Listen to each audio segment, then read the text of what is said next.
brother down with Shizzywhiznut.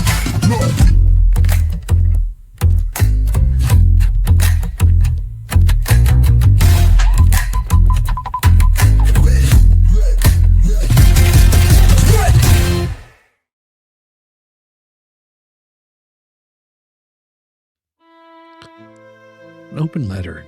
Day 4 recap. The magic school bus to nowhere. Dear Commonwealth of Massachusetts, and particularly of the prosecution's traveling circus, today was something special, not just justice system at its finest special. Oh, no.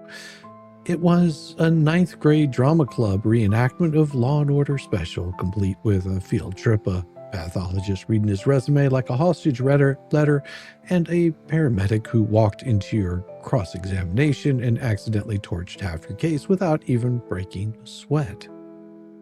Well, let's break down day 4, this absolute dumpster fire you're calling a murder trial. Well, part 1 was Brennan's Boo-Boo Bus Tour. Congratulations to ADA Brennan, who officially wins the most words used to say absolutely nothing award for 2025. You dragged a group of jurors on taxpayer-funded sightseeing tour of a crime scene that doesn't look anything like it did the night John O'Keefe died.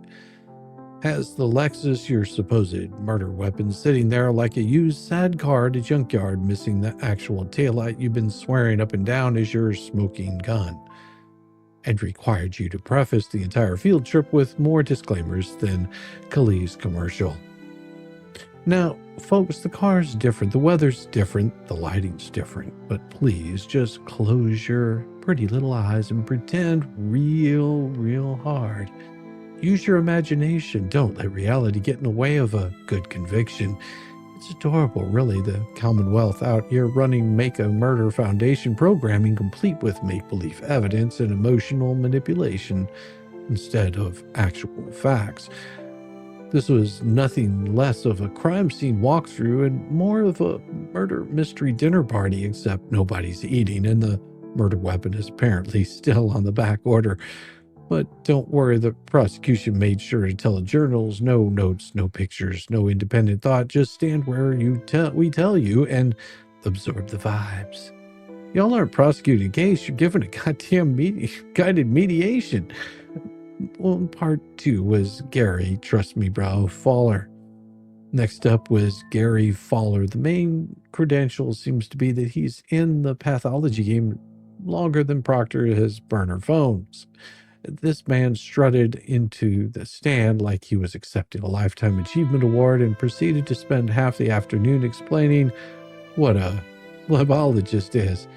Because apparently if he says enough big words, you won't notice the prosecution has zero actual evidence. His job today was to tell the jury, don't worry about the chain of custody or contamination. I pinky swear the blood test was clean. Oh, he'd like you to know that the hospital removed 90% of the alcohol swabs from the ER, except for the 5% they didn't remove, which is kind of like saying, we took the bullets out of the pew-pew, except for the ones we left in. That was just in case.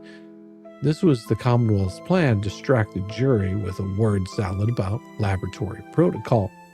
Cross their fingers and nobody asks how many hands touched that blood sample, where it's at, and whether Good Samaritan C student lab tech remembered to use the right wipes at 4 a.m. in the middle of a blizzard. But here's the thing about hiding behind credentials. Degrees don't make your evidence show up. And if fancy lab policies, well, they don't change the fact that your timeline is an absolute joke. It's your best fallback plan but the BAC though. You're not running a murder trial, you're running a Hail Mary. And then, of course, part 3, Jason Becker, paramedic, the guy who accidentally just nuked your narrative.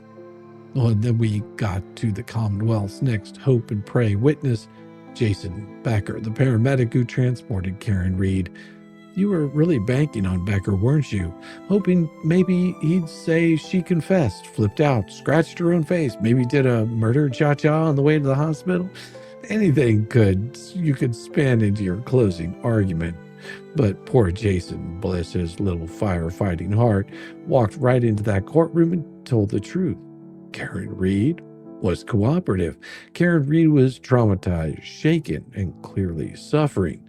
She had blood on her face and neck because she was giving CPR, dumbass. Not because she was out playing Grand Theft Lexus, but let's talk about the real kicker you tried. Oh my, how you tried to spin Becker's recollection of Reed saying her last words to John were an argument into some kind of sinister confession. Except here's what happened. Becker didn't ask for details because, and I know this is wild for you guys, paramedics aren't homicide detectives. He couldn't confirm whether those last words were direct, in person, over the phone, or even left on voicemail.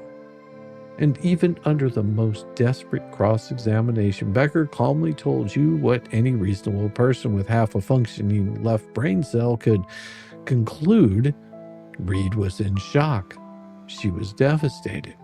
She was saying the things people say when they're watching their loved one die. She wasn't plotting an alibi. She was living through a nightmare that you clowns are now tap dancing on for some YouTube views.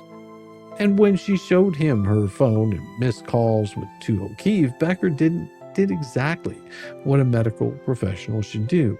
He didn't go snooping through her personal belongings like a wannabe Dateline intern. Meanwhile, the prosecution sat there red-faced, tugging at their collars like a Baptist preacher. The bottom line here is, this isn't a trial. This is wishful fulfillment. It's the Commonwealth's live-action role play of, we swear he did, even if the evidence keeps wandering off. And today, what you offered was a field trip with no taillight, no context, and no credibility. You also had a pathologist who couldn't pass a board exam, could pass a board exam, but couldn't explain your broken chain of custody.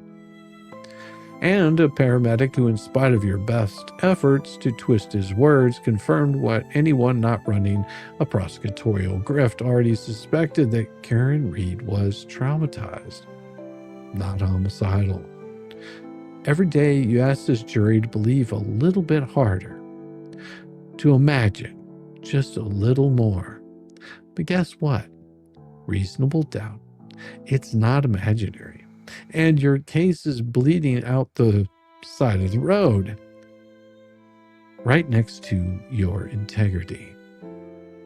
Signed, the short bus captain, Velcro connoisseur, proud helmet polisher, and purveyor of painful truths. It is about time. Let's break this mother down with Shizzywhiznut.